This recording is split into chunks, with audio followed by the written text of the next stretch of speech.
Hello everyone! Are you already familiar with these guys? Today you will learn everything you need to know about them.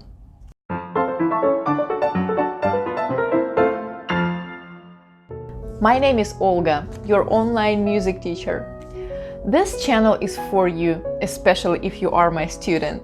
If you want to learn music from scratch, help your child to learn, or you are a music teacher yourself. Basic to advanced topics covered, fresh content every week. So, if you are new, consider subscribing. You're watching the second lesson in this music theory series, where we will continue to discuss the basics of music notation. Last time we covered what music theory actually is and why we as musicians need it. We also discussed topics as the staff, notes, and pitches. We also named the notes and discovered where they live on the keyboard. So if you missed it or just need to refresh those concepts, I recommend you to pause this video. You might want to watch the previous video and then come back. I will leave the link to it for you in the description for this video. By the end of this video, you will learn the treble clef, the bass clef, and the grand staff. Easy to say, but you will need some good practice before you move on to the next tutorial. That is why at the end of this video I will provide you with the free downloadable worksheet where you will do the homework that I assign you for the next week. The treble clef. With the blank staff, we can't tell where the notes are going to be sitting just yet. We used clefs to tell which line belongs to which note. The first clef we will learn is the treble clef. The treble clef spirals around the second line. The note that sits on the second line is named G. That is why treble clef is also called clef G. Knowing this, we can figure out names of the other notes by simply going up or down the staff, correspondingly forward or backward through the alphabet. 5 notes that sit on the 5 lines of the treble clef are E, G, B, D, F. The common way to remember them is by memorizing the saying, "Every good boy does fine." E, G, B, D, F.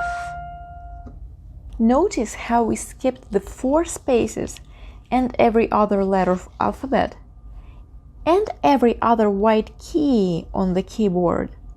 These letters are F, A, C, E. Face. Very easy to remember. Let me play all the notes that fit into the treble staff.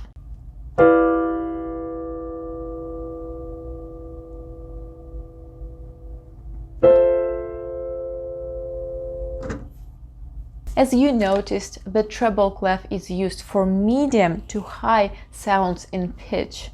The bass clef. To embrace notes in the lower pitch ranges, we use bass clef, pronounced bass. The bass clef is also called clef F and hangs on the 4th line of the staff.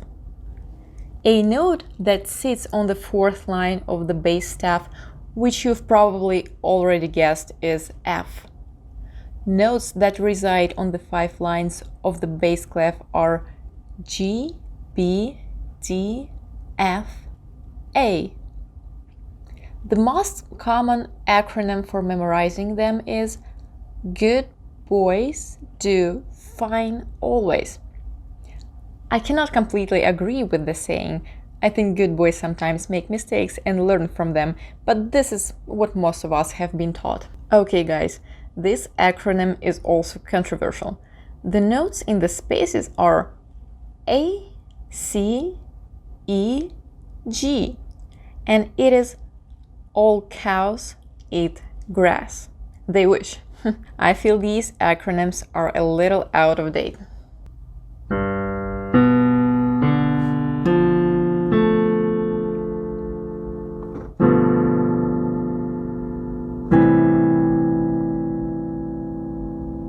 Now, this is something silly, but let's hold the competition in the comment section below. Make up your favorite acronym. Let's do separate comment for each acronym so people can differentiate. Like your favorite acronym someone else made up, and we will see who got most likes. The winner will not get anything from me though. You might be wondering, why would we call our lines and spaces of the treble and bass clef differently? I've asked this question myself many times, and this goes deeper into the history of music. And since we don't really have a choice, I simply accept it. I believe part of that is because we need to differentiate between the left and the right hands. Most commonly, the right hand will be playing in the treble clef and the left one in the bass clef. My explanation is that using both clefs eventually makes it easier to sight read music. So how do we read music from the treble and bass staff simultaneously? Some of you might already know it. The grand staff. The grand staff is the bass staff and treble staffs combined together. To form the grand staff, we connect the bass and treble staffs by a brace and a line. Follow me as I am playing the grand staff notes.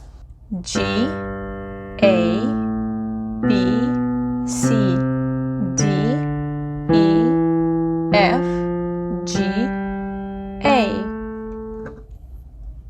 E, F, G, A, B, C, D, E, F. Did you see how my hands took turns to play? I started with the left one and finished with the right one. Let's listen to this again. G, A, B, C, D, E, F, G, A.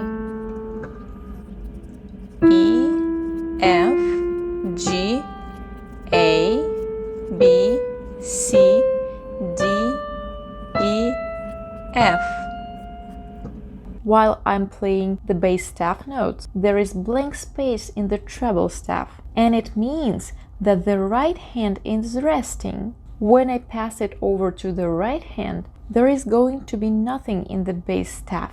I really wanted you to point it out because it's not always going to be like that. Most of the piano teaching methods will dedicate a good portion of their time for you to practice with one hand at a time. But let me play the same thing for you both hands now.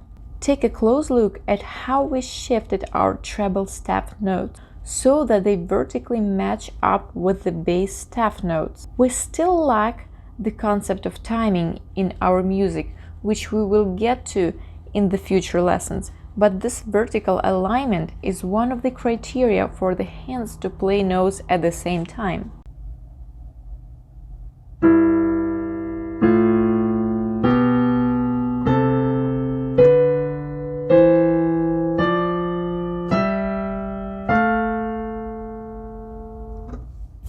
Have we located all of the notes on the keyboard? Not yet. In the next video, we will do that with the help of ledger lines. I will also show you the best way to quickly find notes on the keyboard.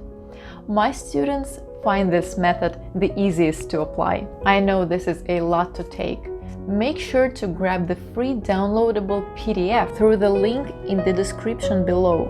There will be another worksheet with homework that I specifically assigned this time to better prepare you for the next lesson. Music theory may be quite challenging in the beginning, but at the end of the day, we are all here to enjoy the results. I can't thank enough my teachers and mentors who always encouraged me to keep it up, because now I truly enjoy it. There are ways to enhance learning and make it fun. After every tutorial, go practice on your instrument. The best learning is through practicing. Also, replay each video as many times as you need and take notes. If you have not yet, start a journal and always do your homework.